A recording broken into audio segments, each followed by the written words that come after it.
O edificio do Museo Provincial do Mar foi construído no ano 1931 para albergar a Escola Unitaria de San Cibrao, obra financiada coa doazón de José María Montenegro e Manuela Goñi, matrimonio emigrado a Argentina. Un busto á entrada do centro homenaxea a xenerosidade do mecenas.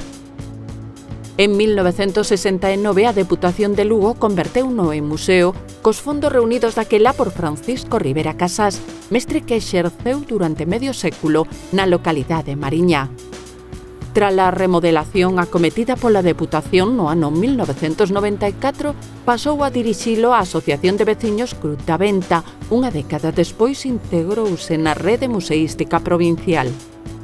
A máis de lembrar as súas orixes como escola, na primeira sala un motor a vapor simboliza o corazón do museo xunto a fotografías achegadas pola veciñanza, testemuñas do pasado mariñeiro da comarca.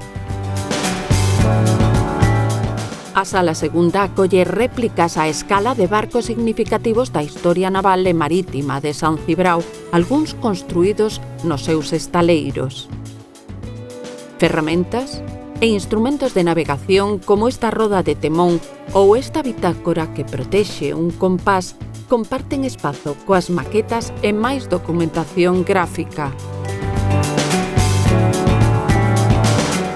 Un traiñón ou chalupa baleeira cun manequín que viste un traxe mariñeiro tradicional feito con liño encascado abre a terceira sala. Nela se representan os oficios do mar con artes e aparellos de pesca. Esqueletos e corpos desecados de animais mariños captan a atención neste espazo que tamén acubilla unha coidada selección de moluscos, corais, fósiles e algas.